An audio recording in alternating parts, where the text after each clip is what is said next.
네, 세계보고 증시보고 2부 활짝 문을 다시 열어보겠습니다. 오늘 마켓세븐 주제 먼저 만나보실 텐데요. 먼저 화면으로 살펴보시죠.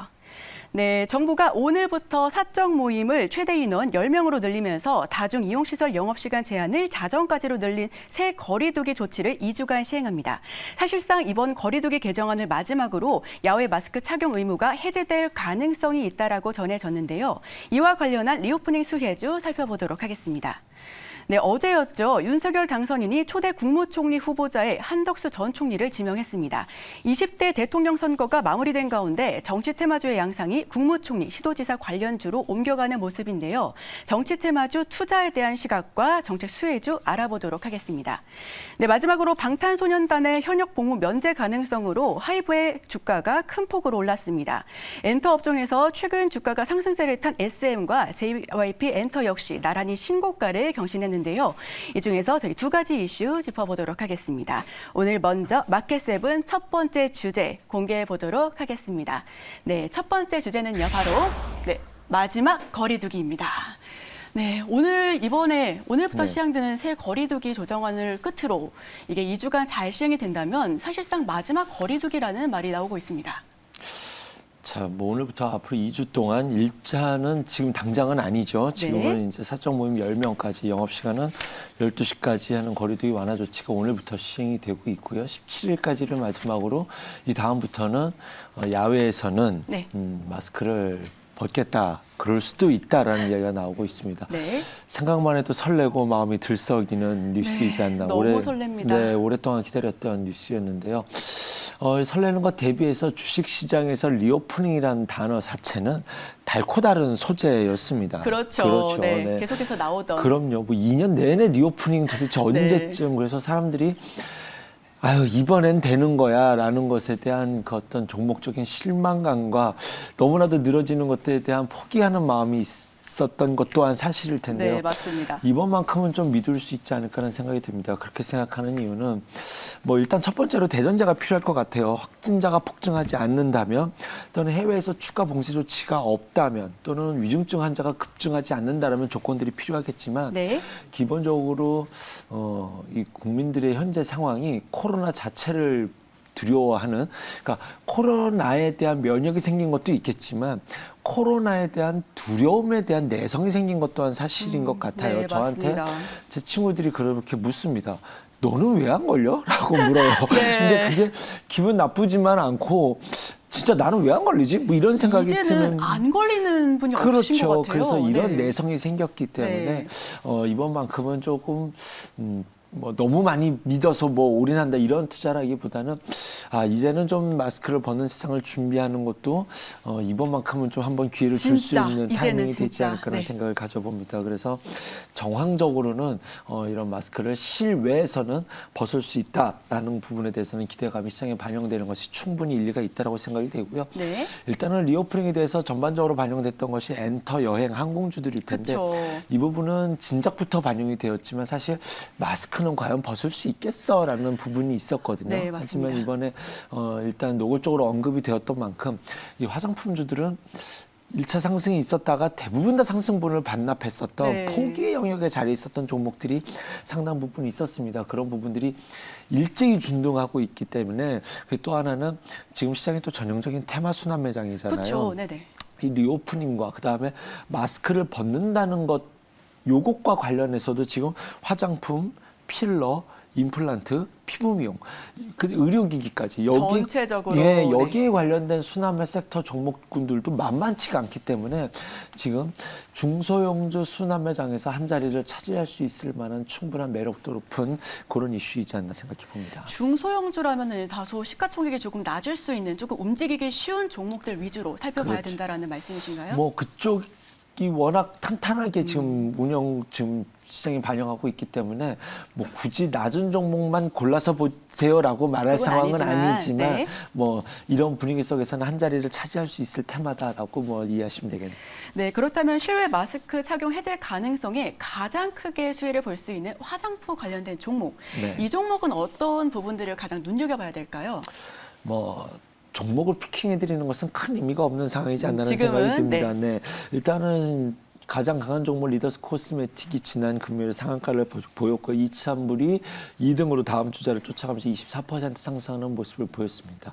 일단은 상징적으로는 이제 그 색조 화장품이 가장 좋을 것 같다. 뭐 이렇게 아무래도, 말고 뭐 네. 그렇습니다. 그럴 수 있을 것 같은데 지금 분위기는 사실 화장품 섹터 전체적으로 오는 이제 테마이기 때문에 네. 일단은 테마는 어떤 굳이 뭐 원재료가 좋다, 뭐 케이스가 좋다, 뭐 색조가 좋다 이런 의미를 일단은 내려놓으시고 화장품 전체 sek터에서 한번 훈풍이 불 수 있다라는 것으로 대전제로 좀 대응해야 되지 않을까 하는 생각이 듭니다. 이렇게 많이 올라간 종목 고공권 리더스 코스메틱을 여기서 뭐 추격 매수하세요 이런 말을 할 수 있는 시장은 아니잖아요. 네, 맞습니다. 후발주자들도 다 자기의 수익률을 맞춰 나가는 시장이기 때문에 덜 오른 종목 중에서 눈에 띄는 종목들이 콜마 B&H나 제닉, CNC 인터내셔널, 그다음에 글로벌 텍스프리 뭐 이런 종목들이 다 화장품 이야기 나올 때 다 자기의 자리를 자기의 수익률은 다 한 번씩 챙겼었던 종목이다라고 네, 그렇죠. 좀 보시면 될 것 같고요. 너무 소형주가 아닌 중대형주의 세법을 찾자라고 한다면 이제 호텔 신라라는 신세계 인터내셔널이 될 것 같아요. 아. 화장품뿐만 아니라 의류 쪽도, 의류 쪽도 함께. 그렇죠. 지금 계속 주가 흐름도 좋은 모습이 보여주고 있고요. 호텔 신라가 워낙 무거워요. 여행주 갈 때 못 네. 갔기 때문에 이번에 면세점을 통해서 화장품과 관련돼서 면세점 기대감을 보여줄 수 있다.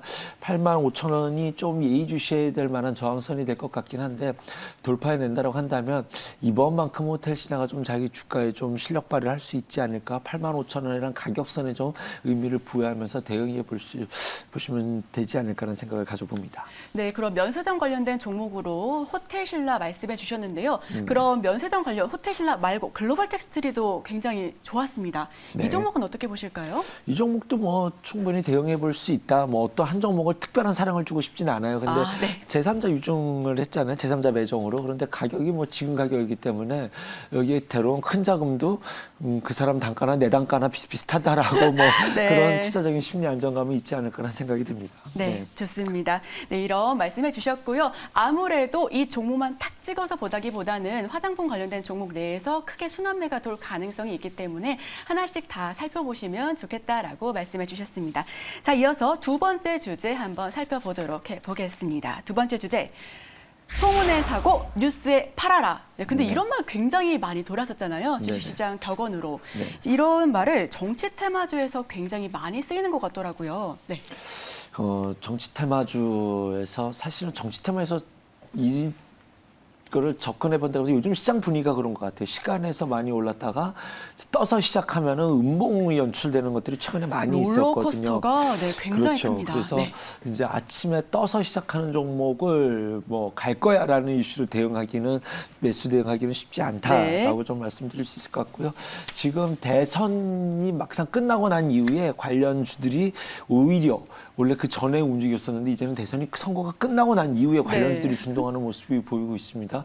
그러면 이제 이 키워드에 맞는 것은 6월 1일에 지방선거가 있기 때문에 그것과 관련된 인물주들과 정책주들이 지금 좀 빠르게 준동하고 있는 그런 시장 상황이다. 아무래도 중소형주가 강한 시장 분위기다 보니 대형주가 좀 버거워하고 있잖아요.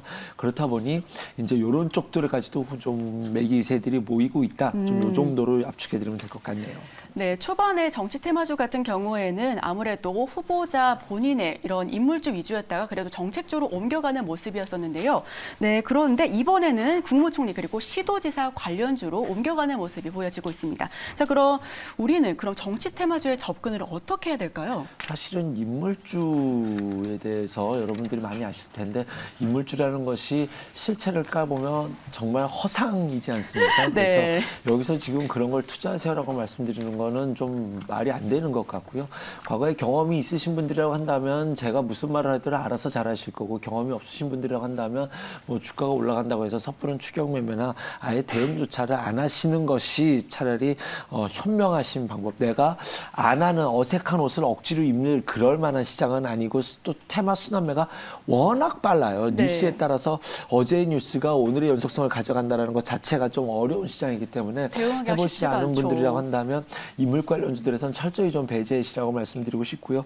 정책 관련돼서는 계속 뉴스가 좀 나오고 있어요. 지난주 금요일에도 국토부에서 서울시 도심주택 공급 시행과 관련돼서 타스크포스 팀 구성을 한다라는 뉴스에 시간에서 건자재들주들 NX가 상한가가 들어가는 모습이 보여주었었는데 네. 뭐 이런 뉴스들은 좀 당분간은 지수가 좀 무거운 상황에서 만약에 지수가 좋다라고 할 때는 이런 테마주들이 좀 일제히 쉬어갈 것이거든요. 근데 그것이 아닌 지수가 좀 무거운 현 시점에서는 뭐 이런 정책과 관련된 뭐 아파트 공급이라든가 건자재라든가 이런 쪽에서는 좀 지속적인 타이밍들이 오게 되지 않을까라는 생각은 가져봅니다. 네. 네, 말씀 감사합니다. 지금 같은 경우에는요, 인물주보다는 정책주 그리고 그 정책주 내에서도 테마성이 짙은 종목들, 건설주 등등을 말씀해 주셨는데요. 이런 부분들 투자 판단에 꼭 참고하셔서 포인트 짚어보시면 좋겠습니다. 네, 지금까지 오늘 마켓세븐 IBK 투자증권 강남센터 함정남 차장님과 함께했습니다. 오늘 말씀 고맙습니다. 감사합니다.